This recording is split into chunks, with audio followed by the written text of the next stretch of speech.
Marxem a veure la iaia. 8 dies d'estada a un lloc on el temps sembla que s'hagi aturat.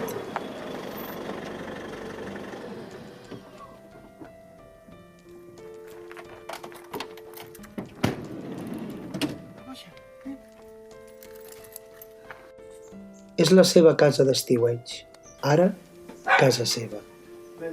El pare va morir al novembre del 2024. Encara seguim en xoc. El seu carisma era molt especial. Un bromista, un lluitador força tossut. Ell era el cap de ma mare, la seva memòria i també la seva agenda. Fins al darrer moment, el meu pare només tenia una preocupació, la seva dona, la Benil. Ma mare ja fa molt temps que no recorda res de la memòria recent. El seu motor són les cames i la seva incansable energia. Sempre està en moviment. És la meva petita Dorida Nemo.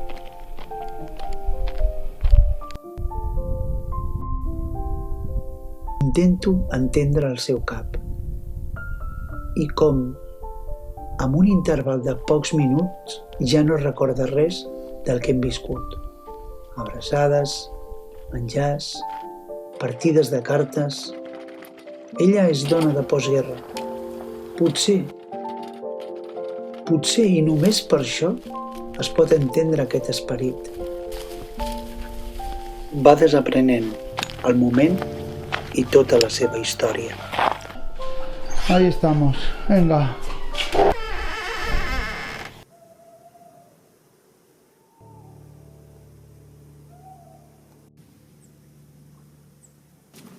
Aquests dies, en aquell lloc, ara molt fred, estem a desembre. Intentem donar tot l'amor i tot l'escalf que podem, tot i que ella l'oblida al cap de pocs minuts.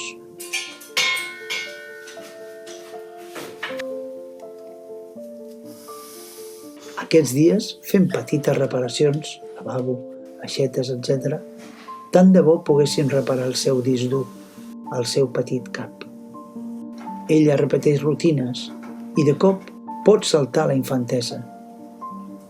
És conscient de que no recorda res.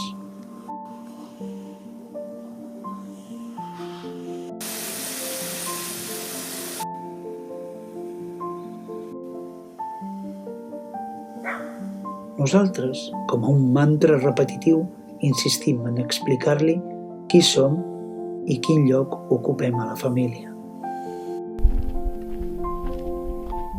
¿De qué estábamos hablando? No te acuerdas.